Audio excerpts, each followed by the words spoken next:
Halo, salam satu data. Hari ini Mimin akan memberikan contoh kembali kasus terkait bagi teman-teman yang memiliki mohon maaf formasi pada instansi sudah tidak tersedia. Anda tidak dapat melanjutkan pendaftaran ini.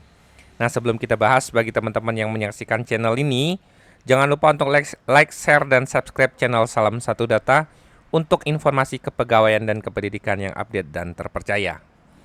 Nah, hari ini kita akan membahas ini. Jadi ada beberapa pertanyaan dari teman-teman kepada Mimin di mana kasusnya adalah seperti ini.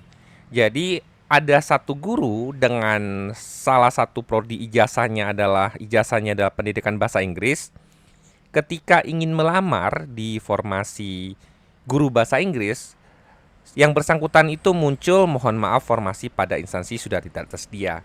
Sementara ada satu guru yang sama pada instansi yang sama ya, dalam artian sama-sama memiliki prodi pendidikan bahasa Inggris tetapi dapat memilih formasi. Nah, ini ya pertanyaan yang pentingnya adalah mungkin ada beberapa yang bertanda tanya nih.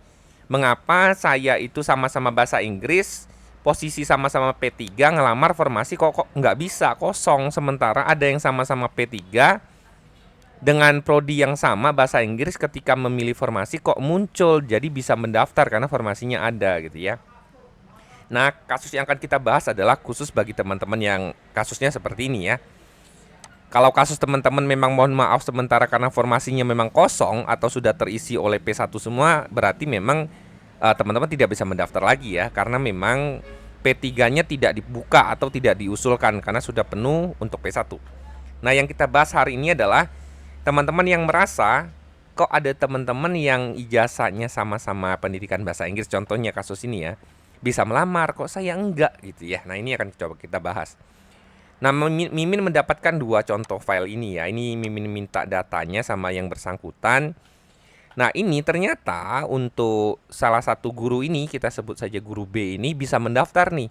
Sementara untuk guru A ini nggak bisa. Kalau teman-teman lihat di sini, prodi pada dapodiknya sama, pendidikan bahasa Inggris, dan ini juga pendidikan bahasa Inggris.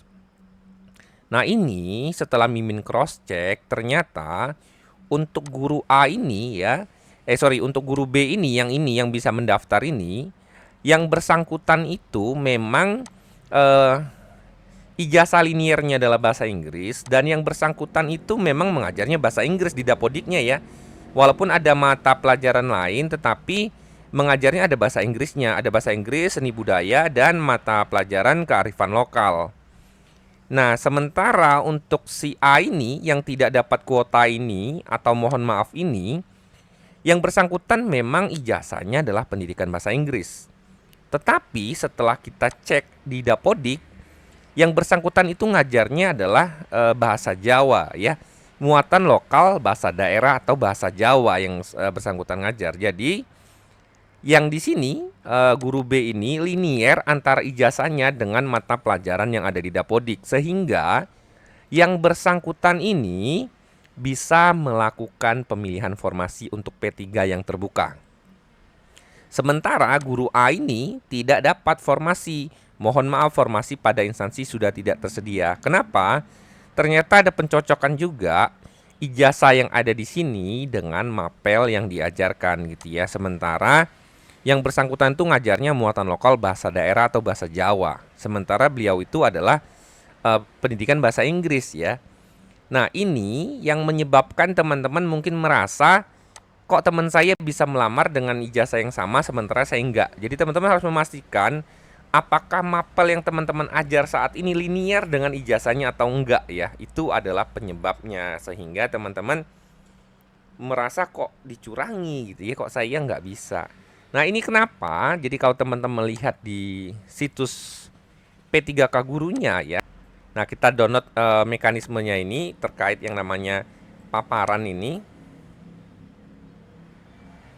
Nah, di halaman 14 ini sudah dijelaskan dengan detail ya bahwa seleksi kesesuaian verifikasi dilaksanakan apabila masih tersedia kuota formasi P3K guru. Nah, bagi teman-teman yang statusnya P3, ini kan P3 nih yang ini ya. Nanti akan mengadakan seleksi di mana seleksi ini dilakukan menilai kesesuaian 4 dimensi, yaitu kualifikasi akademik dan atau sertifikat pendidik Yang dilihat mempertimbangkan linearitas antara bidang tugas atau pelajaran. Jadi melihat di Dapodik itu linearitas antara bidang tugas, mapel yang diajarkan itu sesuai tidak dengan kualifikasi akademik S1 atau D4 atau serdiknya gitu ya. Jadi itulah kenapa ada satu verifikasi yang melihat bahwa ijazah teman-teman ini apakah sesuai dengan yang diajarkan di Dapodik gitu. Karena memang di sini untuk yang teman-teman akan mengikuti observasi itu ada menu yang namanya pada seleksi ini dilakukan menilai kesesuaian. Jadi ada salah satu komponen pentingnya adalah mempertimbangkan linearitas antara bidang tugas atau mapel yang Bapak Ibu ajarkan di Dapodik sesuai dengan ijazah Bapak Ibu ya. Jadi ini cukup jelas bagi teman-teman yang bertanya terkait mengapa ada teman saya yang bisa, saya tidak. Berarti cek dulu di mapel Dapodiknya apakah Bapak Ibu tuh ngajarnya linier tidak dengan serdik atau dengan ijazah S1 atau D4-nya. Nah, ini khusus bagi teman-teman yang merasa seperti itu ya. Jadi jawabannya adalah karena hal tersebut. Nah, Mimin jelaskan lagi, tapi ini tidak berlaku bagi teman-teman yang memang mohon maafnya itu memang karena tidak tersedia ya. Jadi memang teman-teman itu harus melihat juga apakah di daerah teman-teman itu tersedia atau tidak formasinya. Kalau memang formasinya tidak tersedia atau tersedia tapi sudah dipenuhi P1, ya berarti memang teman-teman akan muncul ini ya. Demikian informasi yang dapat Mimin sampaikan. Jika teman-teman ada pertanyaan, silakan komen di kolom komentar ya. Akan coba kita bahas. Semoga informasi yang Mimin sampaikan bermanfaat. Salam satu data.